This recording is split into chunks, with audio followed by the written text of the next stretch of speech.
Good morning. Ngayon ay ang habagat o southwest monsoon ay nakakaapekto pa rin sa Luzon at sa western section ng Visayas. Base sa ating mga data at analysis, magtatagal pa ang epekto ng habagat sa Luzon at sa western section ng Visayas sa susunod ng 5 araw. Samantala, yung low pressure area nasa labas ng ating Philippine Area of Responsibility ay kasalukuyan nasa layong more than 2,000 kilometers silangan ng extreme northern zone. At yung nakikita, wala pong epekto sa ating lagay panahon at inaasang malulusaw. At sa ating lagay ng panahon, maulap na kalangitan at may kasamang kalat-kalat na pag-ulan at thunderstorm sa Ilocos Region, Cordillera, ganoon din sa Cagayan, Batanes, Zambales, Bataan, Nueva Ecija, Tarlac at Pampanga. Samantala, itong nalabing bahagi ng Luzon kasama ang Metro Manila, ganun din sa buong Visayas at Mindanao ay makakaaranas ngayong araw na maganda at maliwalas sa panahon. Masisilayan si Haring Araw, bahagyang maulap hanggang sa maulap na kalangitan.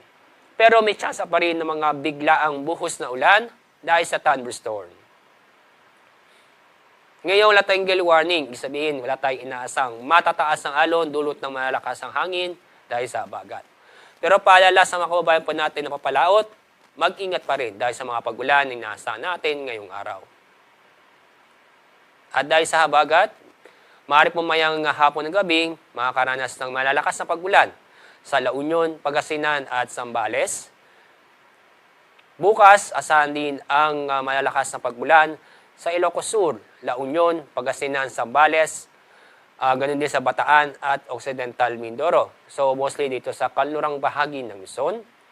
At sa araw ng Martes, asahan din malalakas na pag-ulan sa Ilocos Sur, La Union, Benguet, Pangasinan, Zambales, Bataan, Cavite, Batangas, Occidental Mindoro at Antique. Kaya sa mga kababayan po natin sa mga nabanggit na lugar mula ngayon at sa araw ng Martes, maghanda at maging alerto dahil sa mga pag-ulan na posibleng magdulot ng pagbaha o pagguho ng lupa, lalo-lalo na sa mga bababang lugar at malapit sa kailugan. Ang araw sikat mamaya pong 5:42 ng umaga, sunset mamaya pong 6:18 ng hapon. Yan ang ating update mula sa Pag-asa. Ako po, Salazar D. Aurelio.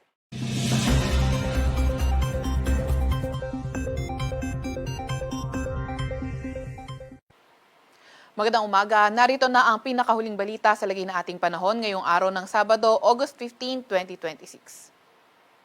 Narito ang ating latest satellite image kung saan may minomonitor tayong low pressure area sa labas ng ating Philippine Area of Responsibility.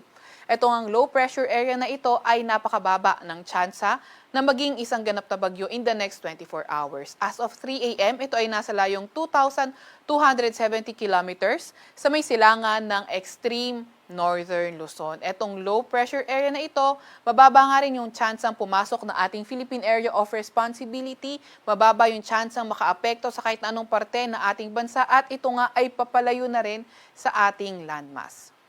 Samantalang southwest monsoon naman o habagat ang nakakaapekto sa Luzon, pati na rin sa may kanlurang bahagi ng Visayas. Ito ang southwest monsoon yung nagdadala ng paulan sa malaking bahagi ng Luzon area, kabilang na ang Metro Manila. So sa lagay ng panahon natin for today, inaasahan nga natin sa Ilocos Region, Cordillera Administrative Region, Cagayan Valley, sa may Central Luzon, sa may Calabarzon, sa may Oriental at Occidental Mindoro, inaasahan natin yung maulap na papawirin at mga kalat-kalat na pag-ulan, pagkidlat at pagkulog for today. Kabilang na nga dyan yung Metro Manila area. And then sa mga susunod na araw, posibleng mas dumaming areas ng Luzon yung affected by southwest monsoon. And then kapag dumakas nga yung epekto ng southwest monsoon sa ating bansa, asahan nga rin natin yung mga mas malalakas na pag-ulan sa kanlurang bahagi ng central at southern Luzon. Kaya patuloy pa rin tayong mag-antabay sa mga ilalabas na update ng Pag-asa.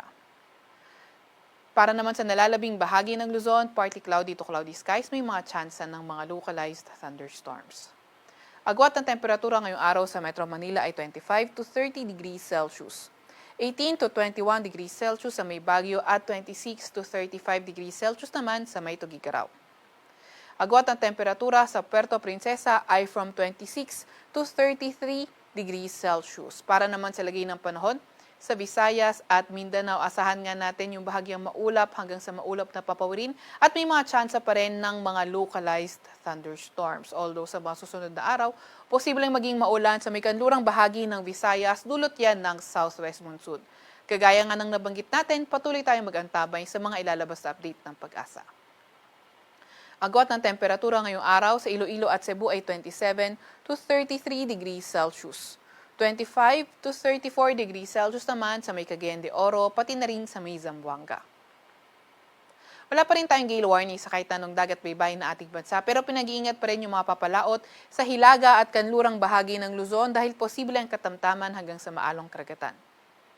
Meron din tayong nilalabas na weather advisory. Ito ay updated ng 5 a.m. kung saan sa may Zambales at Bataan naka-yellow warning tayo kung saan 50 to 100 millimeters na mga pag-ulan ang posible.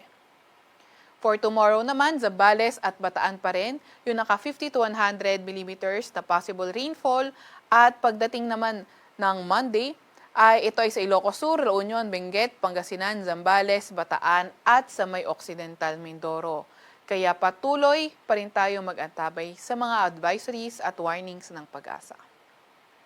Sa Kalakhang, Maynila, ang araw ay sisikat ng 5:42 ng umaga at lulubog ng 6:90 ng gabi. Huwag magpapahuli sa update ng Pag-asa. I-follow at i-like aming X at Facebook account, DOST-Pag-asa. Mag-subscribe sa aming YouTube channel, DOST-Pag-asa Weather Report. At para sa mas detalyadong mga impormasyon, bisitahin ang aming mga website, pag-asa.dost.gov.ph at panahon.gov.ph. At yan nga muna ang pinakahuli sa lagay na ating panahon mula sa Weather Forecasting Center ng Pag-asa, Veronica Torres.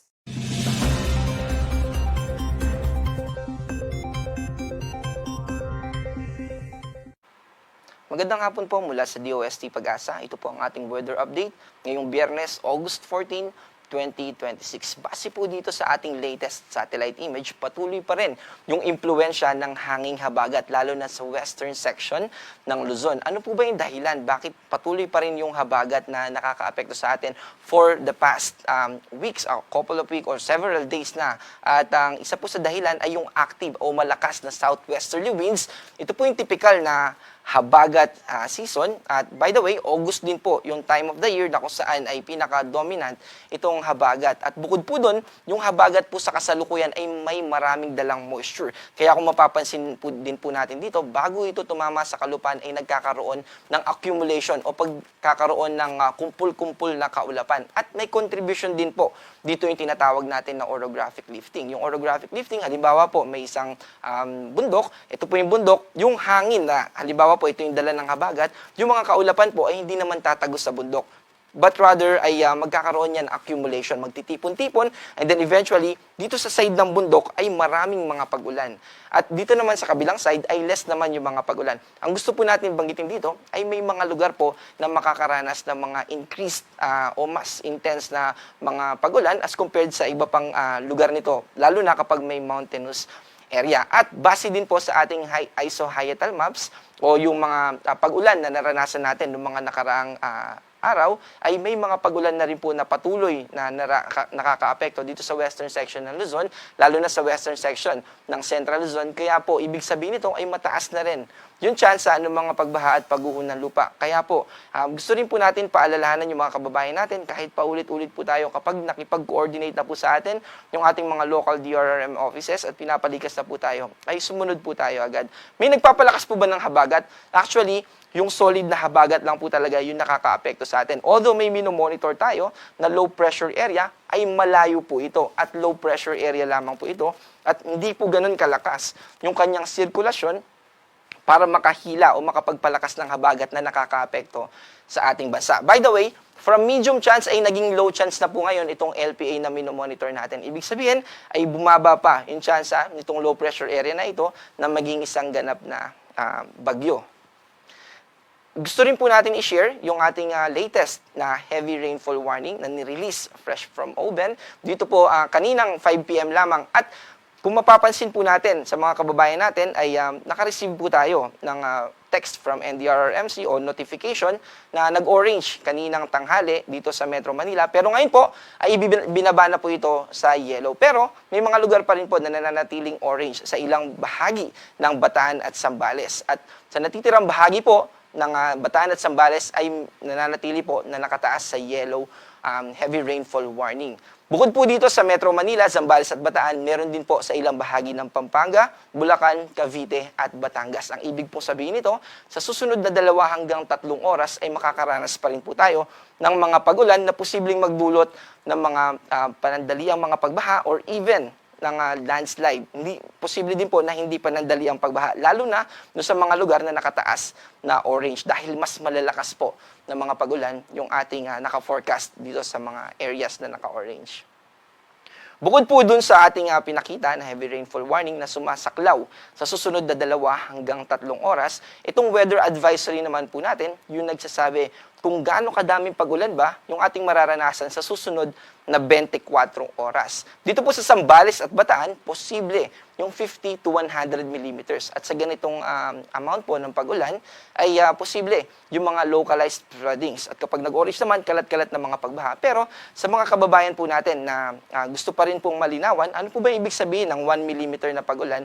Isipin po natin yung 1 litro ng tubig at mag-imagine po tayo nung meter stick, yung dilaw po na mahaba. Gumawa tayo ng cube na 1 cubic meter at kapag binuhos po natin doon yung 1 liter, ang magiging level po nun ay 1 millimeter. At yun po yung katumbas. At kapag halimbawa ngayon, naka-yellow heavy rainfall warning tayo doon sa Metro Manila, ang katumbas po nun ay 7.5 hanggang 15 millimeters. So imagine natin 15 millimeters yung babagsak, 15 liters doon sa 1 cubic meter at sa 1 square meter lang yun. Yung pagulan po ay hundreds of square meters and even thousands. Kaya po mas maraming mga pagulan yung mararanasan natin, lalo na po kapag orange. At magpapatuloy po yung ganitong panahon hanggang bukas at sa Saturday ng 5 p.m. hanggang sa Sunday naman ng 5 p.m. mas lalakas pa po. In short, sa Sunday, mas lalakas pa po yung impluwensya ng habagat at hindi lang po Zambales at Bataan yung maapektuhan ng nakataas natin na yellow, kundi kasama na rin yung Occidental Mindoro, ganun din dito sa Pangasinan, La Union at Benguet. Kaya yung mga kababayan po natin, gusto po natin na i-inform agad na by Sunday ay muli pong makakaapekto o mas lalakas pa itong hanging habagat. Kaya mag-ingat po tayo, lalong-lalo na kung tayo ay bibiyahe o di kaya naman ay nakatira tayo sa mga bulubunduking lugar dahil yung mga areas na yon na inuulan na noong mga nakarang araw, ay mas mataas na po yung tsansa na makaranas tayo ng mga pagguho ng lupa. Kaya mag-ingat po tayo at maging updated sa mga ilalabas pa na warnings ng Pag-asa. Sa magiging lagay ng ating panahon, bukas magpapatuloy pa rin po yung ganitong klaseng panahon na magiging maulap pa rin. Mataas pa rin yung tsansa ng mga pagulan over the western section ng Luzon. Bahagyang mababawasan lang yung lugar na nakakaranas ng sobrang lalakas ng mga pagulan. Pero, in general, yung western section po ng ating bansa ay makakaranas pa rin ng matataas na tsansa ng pagulan. Agwat ng temperatura dito sa Metro Manila ay 26 to 30, dito naman sa Baguio ay 18 to 21, at sa Tugigaraw ay 25 to 35. By the way, yung eastern section po ng ating bansa ay makakaranas pa rin ng maulap na kalangitan, pero mas mababa po yung tsansa ng mga pagulan. Dahil mauuna pong tamaan ng habagat yung western section ng ating bansa bago po pumasok dito sa silangang bahagi ng ating bansa. Dito naman sa Palawan at ganoon din sa Visayas and Mindanao, mas mababa po yung tsansa ng mga pagulan. Pero gusto rin po natin na banggitin na by Sunday onwards, eventually hanggang Monday, ay mas tataas na po yung tsansa na magiging maulap na rin po dito sa western section ng Visayas. Wala po tayong nakataas na gale warning, pero mag-ingat po sa mga kababayan natin na mangingisda o maglalayag, lalo na sa seaboards ng Luzon, dahil posible pa rin na umabot ng hanggang 2.8 meters yung taas ng alon na pwede nating ma-encounter kapag tayo ay pumalaot. Para sa magiging lagay ng ating panahon, sa susunod na 3 araw, dito po sa Metro Manila, ganun din dito sa Baguio, magpapatuloy po na magiging maulap ang ating kalangitan at mataas yung tsansa ng mga pagulan. Pero dito sa Legazpi, sa kasalukuyan po, mababa yung tsansa ng mga pagulan. Relatively, mas mababa lang as compared dun sa mga nasa kanlurang bahagi. Pero by Monday and Tuesday, ay mas tataas na rin yung tsansa ng mga pagulan at magiging cloudy na rin po dito sa Legazpi, particularly sa ilang bahagi ng Bicol region. Dito naman sa Visayas, hanggang Sunday po ay magiging bahagyang maaliwalas pa rin yung ating panahon, less chance ng rain, pero particularly dito sa Iloilo ay tataas na po yung chance ng mga pagulan by Monday, and sa buong Visayas po ay magiging maulap na rin by Tuesday. Bakit po? Dahil mag-shift po yung habagat from mainly ngayon sa Luzon, bahagya po mag-shift yung impluwensya ng habagat at magfo-focus po partly dito sa Visayas. Dito naman po sa Mindanao, sa Sunday ay mananatiling mababa yung chance ng mga pagulan. Actually, sa ilang bahagi ng Mindanao ay mainit po at maliwalas na panahon yung kanilang nararanasan. Pero particularly dito sa Zamboanga, dahil nasa kanlurang bahagi po ito ng Mindanao, ay posible po na maging maulap na rin. Ibig sabihin ay mas tataas na rin yung tsansa ng mga pagulan dito sa Zamboanga Peninsula.